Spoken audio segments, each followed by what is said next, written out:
Olá, muito boa tarde a você, eu sou Adalberto Piotto e seja bem-vindo aqui ao Cenário Econômico pela TV Brasil, diretamente dos estúdios da BMF Bovespa no centro de São Paulo.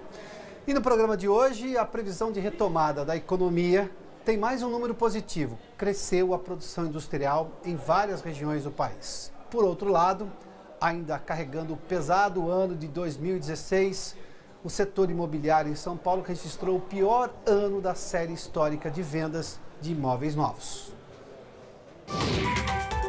Nós já vamos diretamente agora ao Congresso Nacional, numa conversa com a repórter Suane Guerreiro, que acompanha as discussões da reforma da Previdência. O debate tem sido tão intenso pelas implicações econômicas que está atraindo a atenção de outros países.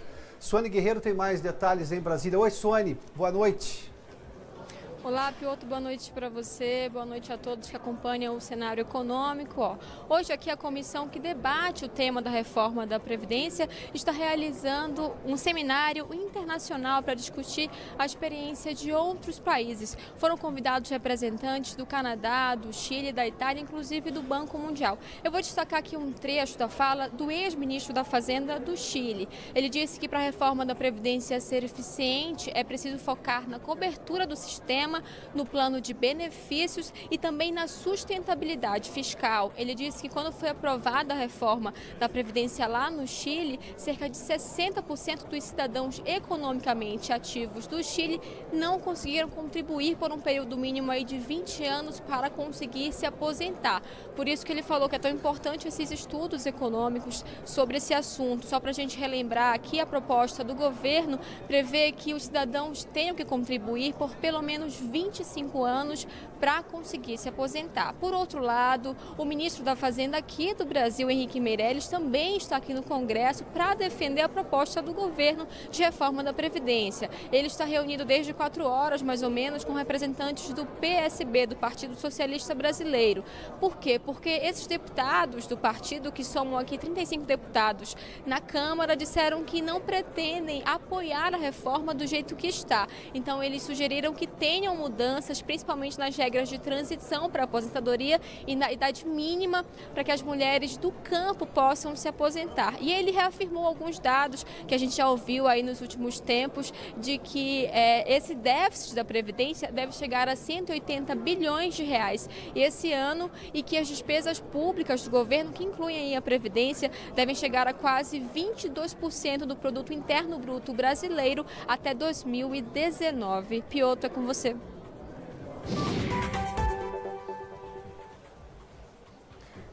Bom, só para fazer uma lembrança muito rápida, toda vez que se discutiu reforma da Previdência no país, os dois pontos que mais chamaram atenção, que mais geraram discussão, foi a idade mínima para se aposentar e aí, claro, a diferença de idade ou não entre mulheres e homens e, evidentemente, as regras de transição, porque afetam as pessoas que começaram a contribuir segundo uma regra de um regime e que vão passar para um novo regime. A gente vai acompanhar isso atentamente, como você acompanhou agora na informação da Suane lá em Brasília. Bom, e a ANAC, a Agência Nacional da Aviação Civil, e as empresas aéreas resolveram enfrentar a decisão da Justiça de suspender o pagamento por bagagem despachada. Ontem foi concedida uma liminar no meio da tarde, no final da tarde ontem, proibindo a cobrança que começaria hoje, diga-se de passagem. Quem tem as informações sobre o assunto é Vanessa Casalino, na redação da TV Brasil em São Paulo. Vanessa, boa noite. Oi, Piotto, boa noite para você, boa noite a todos. Mais um capítulo, né? Com a entrada em vigor das novas regras da ANAC, mas sem a cobrança extra pelo despacho de bagagens, a Azul decidiu cancelar a promoção para quem viajasse sem malas. Essas tarifas promocionais entrariam em vigor hoje com as novas regras da aviação civil, mas a Justiça suspendeu a decisão, né? Como a gente já disse ontem aqui no cenário econômico. De acordo com a Azul, a redução de tarifa chegaria a 30% e seria oferecida gradualmente. Com essa decisão de ontem da Justiça Federal, ficaram mantidas as atuais regras para o despacho de bagagens, até 23 quilos nos voos nacionais e até 32 quilos nos voos internacionais sem custo extra. A ANAC recorreu da liminar na noite de ontem. Em comunicado, a agência disse que respeita as instituições, mas que adotaria as providências necessárias para garantir os benefícios que acredita que as novas regras oferecem a toda a sociedade brasileira. Para a ABA, a Associação Brasileira de Empresas Aéreas, a suspensão da cobrança extra pelas bagagens coloca o Brasil na contramão do mundo e impede o acesso a passagens mais baratas em meio à crise econômica. Já a IATA, a Associação Internacional de Transporte Aéreo, avalia que a suspensão evidencia a insegurança jurídica no país. Insegurança que já havia levado as empresas estrangeiras a aguardarem um pouco mais antes de anunciar uma nova política tarifária. Só para reforçar aí, Pioto, no caso de voos internacionais, 2 malas, 32 quilos. Pioto.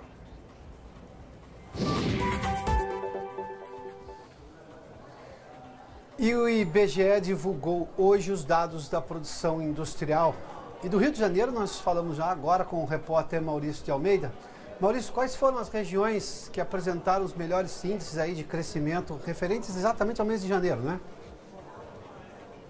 Boa noite, Pioto. Os números divulgados hoje pelo IBGE indicam um sinal de certa estabilidade no setor industrial. Em relação ao mês de dezembro, em janeiro, tivemos um recuo de 0,1% na produção da indústria, o que, segundo os técnicos do IBGE, revela essa estabilidade, o que já vai também de encontro com a pesquisa que nós apresentamos aqui na semana passada na Fundação Getúlio Vargas, que numa escala de 0 a 200, os empresários estavam no nível 100, tentando pensar em investir mais no setor da indústria. Dos 14 locais que foram pesquisados pelo IBGE, 5 locais apresentaram uma queda da indústria no mês de janeiro, se comparado com o último mês do ano passado. Mas se fizermos a comparação de janeiro de 2017 com janeiro de 2016, os números são bem positivos. Foi um aumento de 1,4% na produção da indústria do país esse ano, se comparado com o início do ano passado. Segundo os economistas, no início do ano passado, os números eram muito ruins. Por isso, apresentou esse aumento agora no início de 2017. Mas, mesmo assim, o aumento foi acima do que era esperado, já que os economistas estavam apostando no aumento de 1% na produção da indústria. E esse aumento chegou a 1,4%, principalmente por causa da indústria de extração, que aumentou 12% por causa do aumento do valor dos commodities no mercado internacional. Outra indústria que se saiu bem no mês de janeiro foi a de bens de consumo, que aumentou 3,1%. E a indústria de material de construção civil subiu 1,4%.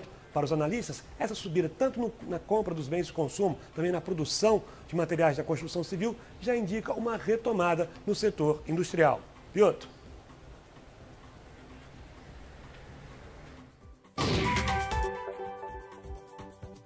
E o presidente Michel Temer sancionou o projeto de lei que regulamenta a gorjeta.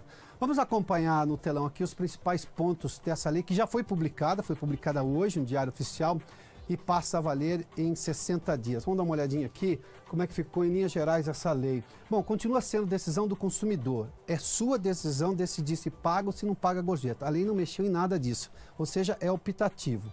Mas, uma vez arrecadada a gorjeta, um rateio será definido por uma comissão de trabalhadores. Como é que isso vai ser feito, de que forma vai ser feito, em que dia vai ser pago, essas coisas todas. A comissão de trabalhadores para fiscalização vai ter que existir em todos os bares e restaurantes, ou seja, em empresas que tiver mais de 60 funcionários. E, por último, haverá do valor arrecadado com a gorjeta de 20% a 33%, dependendo do regime de arrecadação tributária da empresa. Esse valor vai para encargos sociais, até porque o valor da gorjeta agora vai ser inserido também dentro do salário do garçom, ou seja, do funcionário. Portanto, tem agora essa história de encargos.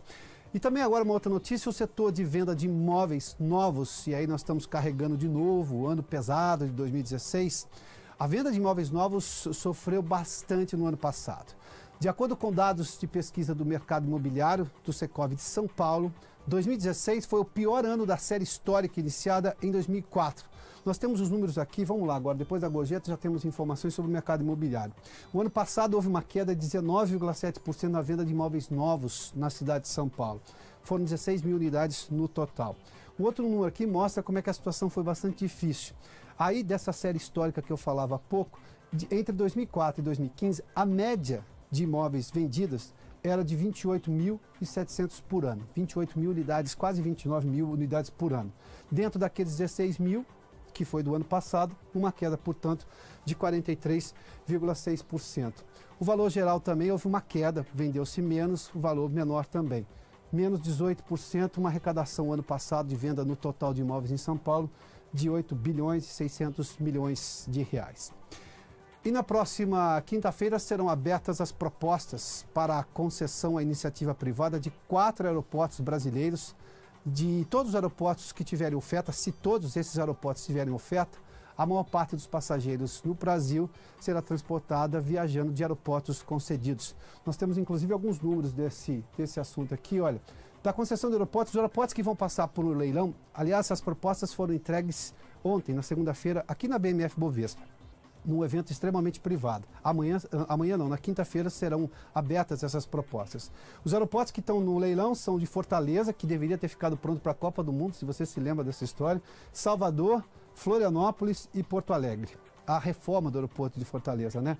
Os aeroportos concedidos que já estão hoje com a iniciativa privada são de Guarulhos e São Paulo, Viracopos, Galeão, Confins, Brasília e São Gonçalo do Amarante. Portanto, se eu juntar exatamente esses 4 aeroportos, praticamente 60% dos passageiros embarcarão em aeroportos concedidos no país, o que muda verdadeiramente a concepção do negócio, que sempre tinha a Infraero como a empresa principal. Para se ter uma ideia, hoje são 46,67% de participação da iniciativa privada. Se todos esses 4 novos aeroportos tiverem oferta da iniciativa privada amanhã no leilão, aí passa esse valor de 60%. Vamos dar uma olhadinha aqui também no valor mínimo que o governo espera receber por esses aeroportos. É pouco mais de 3 bilhões de reais, juntando todos eles aí na proposta mínima. No lance mínimo, juntando todos, 3 bilhões de reais. Fortaleza é o mais caro deles. O lance mínimo por Fortaleza é de 1 bilhão 440 milhões de reais. E nós temos aqui o leilão, você sabe, eu estava falando, o leilão é na quinta-feira, tá? A concessão de aeroportos, as regras, agora, a Infraero não é mais obrigatório a Infraero fazer parte da proposta, ela não tem que ser mais sócia da iniciativa privada. A empresa pode entrar sozinha como a única beneficiária se ela por acaso vencer o leilão. 25% do valor tem que ser pago à vista pelas empresas, essas são as novas regras. E o mesmo grupo, a mesma empresa privada, pode arrematar 2 aeroportos, até 2 aeroportos nesse caso, porque não pode ser da mesma região. Como nós temos 2 aeroportos na região sul, Florianópolis e Porto Alegre, Salvador e Fortaleza na região nordeste, portanto, a mesma empresa pode arrematar o aeroporto de Fortaleza e de Porto Alegre, mas não Fortaleza e Salvador, porque não pode ser na mesma região. Essas são as novas regras ali, são exatamente dessa situação que nós teremos. O leilão, eu repito, vai ser apenas na quinta-feira. Os envelopes foram entregues ontem na BMF Bovespa. Na quinta-feira nós teremos aí o resultado desse leilão. O governo está esperando um ágio, evidentemente, mas não sabe exatamente se vai bater os leilões anteriores, até porque os grandes aeroportos já estão hoje, boa parte deles já está hoje com a iniciativa privada. Bom, e daqui a pouco, depois do intervalo, nós voltamos com os números do mercado financeiro. Em instantes.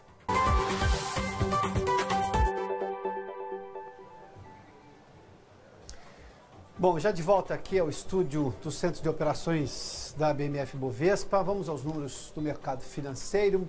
Hoje o dólar fechou com leve alta de 0,66%, cotado a R$ 3,17, 3,174 se você preferir as 3 casas ali depois da vírgula. E o índice da Bolsa de Valores de São Paulo em queda de 1,27%, 64.699 pontos. Bom, nós temos uma outra informação agora com a repórter Vanessa Casalino aqui no estúdio da TV Brasil em São Paulo. A Agência Nacional de Energia Elétrica vai devolver aos consumidores 1 bilhão e 800 milhões de reais que foram cobrados a mais nas contas de luz em 2016. Vanessa? Pois é, Piotr, uma boa notícia, né? A Agência Nacional de Energia Elétrica, a ANEEL, vai devolver de uma só vez aquela cobrança irregular feita nas contas de luz de 2016 por causa de um encargo referente à usina nuclear Angra 3, que ainda não produz eletricidade. 1 bilhão e 800 milhões de reais, como você disse, vão voltar ao bolso do consumidor corrigido. Esse é o valor que tinha sido cobrado a mais em todo o país. Essa devolução vai ser creditada toda de uma vez na conta de energia atualizada pela taxa Selic. Segundo a ANEEL, a cobrança vai ser suspensa no próximo dia 28. A partir desta data, o dinheiro vai então ser creditado nas contas de luz em até no máximo 30 dias, ou seja, ainda no mês de abril ou em maio, ainda segundo a Anael. Assim, no próximo mês ou no mês que vem, os consumidores vão sentir uma queda um pouco maior na conta. E depois, nos meses seguintes, apenas o fim dessa cobrança mensal e irregular que vinha sendo feita. O impacto nas contas vai variar de região para região do país, porque começou no ano passado, mas em épocas diferentes para cada consumidor, dependendo da distribuidora. No Rio, por exemplo, teve início bem no finalzinho de 2016, já em novembro. A usina de Angra 3, lá no Rio de Janeiro, deveria ter começado a operar em janeiro do ano passado, mas as obras atrasaram e até hoje não há previsão para o início do funcionamento. Dinheiro entrando de volta, sempre boa notícia, né, Piotr?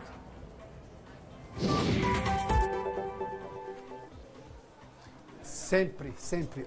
Se bem que o valor aí está sendo calculado bem baixo se você dividir pelo tanto de consumidores aí. Bom, e para falar desse momento da economia, desse começo peculiar de ano de 2017, nós temos aqui no estúdio a presença do economista e professor da Universidade de São Paulo, Roberto Macedo. Doutor Macedo, bem-vindo aqui ao Cenário Econômico. É um prazer estar aqui com vocês, né? E o cenário aqui atrás é muito interessante.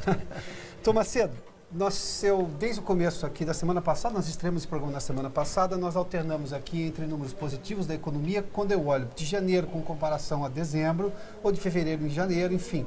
Se eu pegar 2 ou 3 meses, desses últimos 2 ou 3 meses, nós temos vários indicativos de melhora da economia.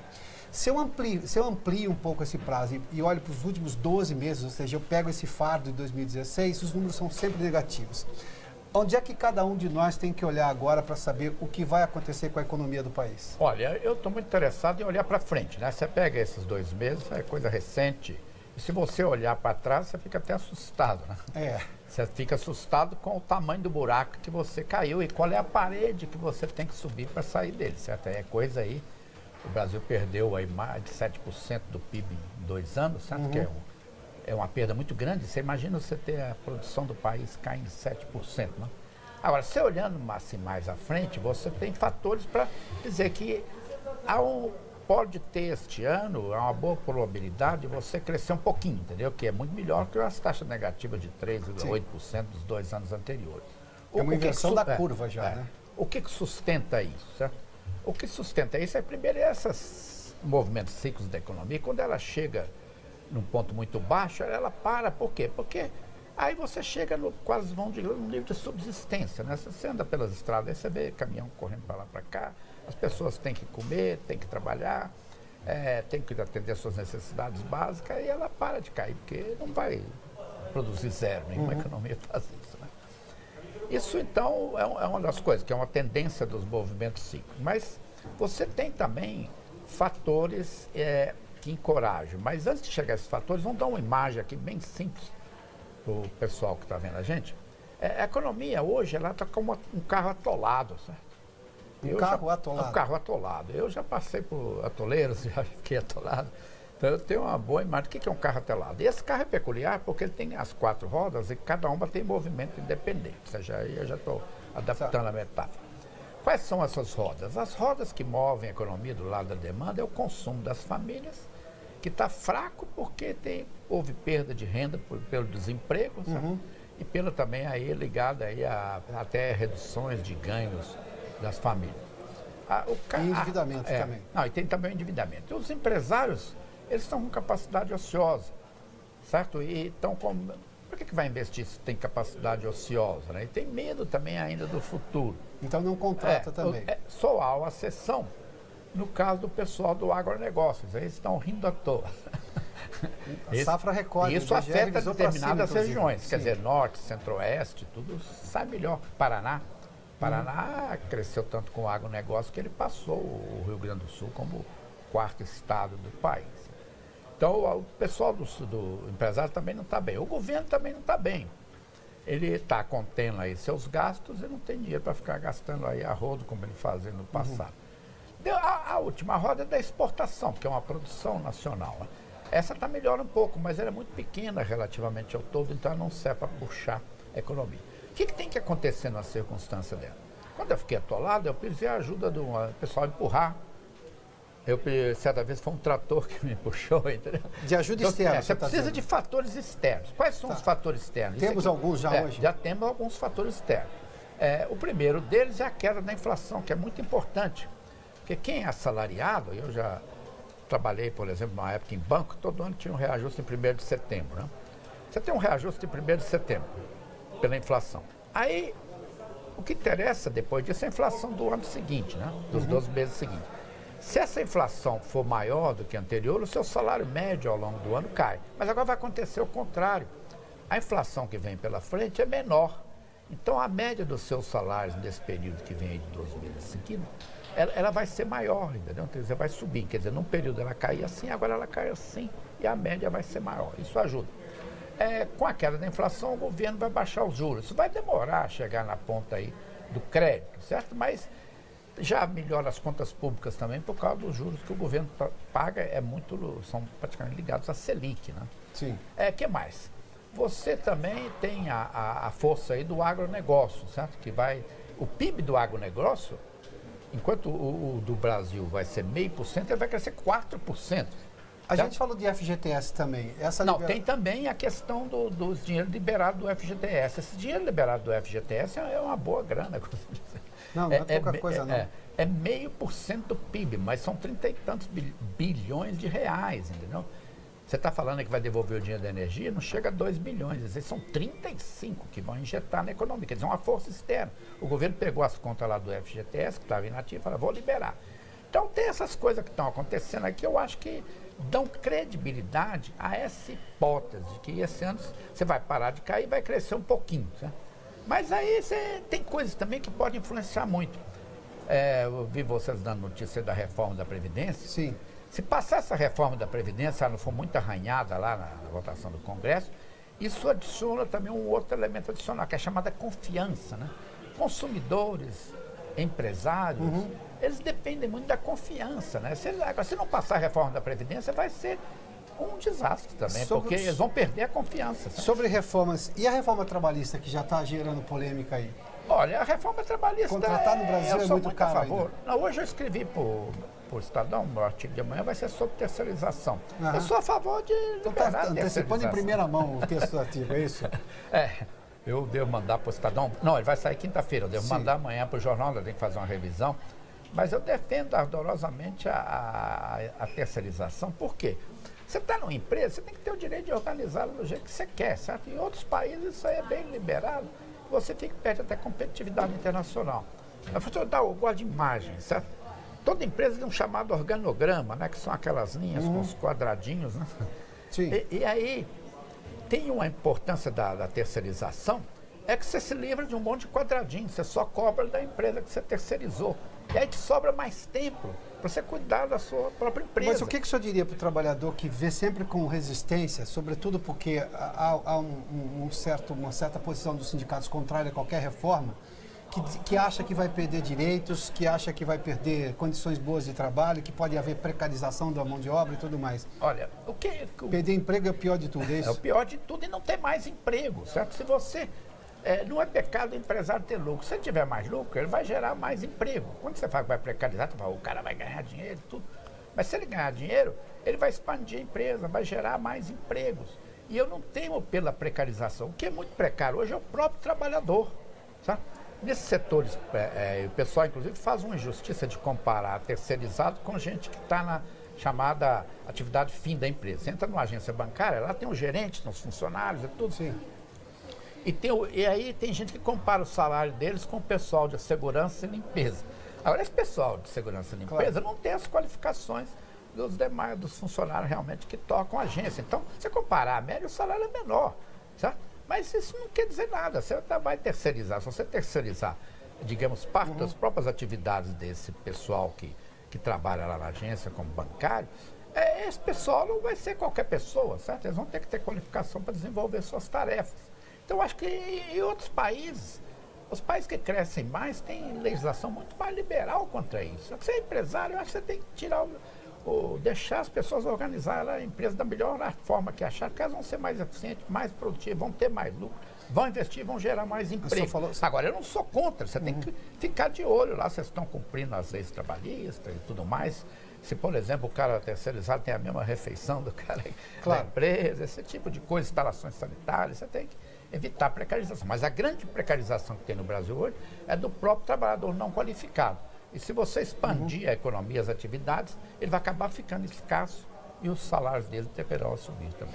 Doutor Macedo, muito obrigado mais uma vez pelas explicações. A do carro atolado é impressionante. Teremos que ter ajuda externa e alguns já há sinais disso, né? Olha, na minha fase da vida você tem que acumular muita experiência. Muito obrigado. Inclusive eu já atolei várias vezes. Professor Roberto Macedo aqui conosco. Bom, e antes da gente encerrar o cenário econômico de hoje, uma informação sobre o Fundo de Garantia, porque desde que o governo anunciou a liberação do saque, o Ministério do Trabalho já recebeu mais de 5.300 denúncias de irregularidades nos depósitos do benefício. A principal queixa, portanto, é exatamente isso, é relacionada à empresa que não fez o depósito na conta do trabalhador. Quem foi prejudicado pode denunciar a empresa inadimplente por meio do sindicato da categoria ou diretamente uma agência do Ministério do Trabalho. A pessoa também tem a opção de oferecer uma denúncia ao Ministério Público do Trabalho ou entrar diretamente uma reclamação na Justiça do Trabalho. O cenário econômico fica por aqui. Obrigado pela sua companhia, pela audiência. Na sequência tem Rosiane Kennedy nos Corredores do Poder. Até amanhã. Eu volto até lá, hein? Obrigado. Rosiane.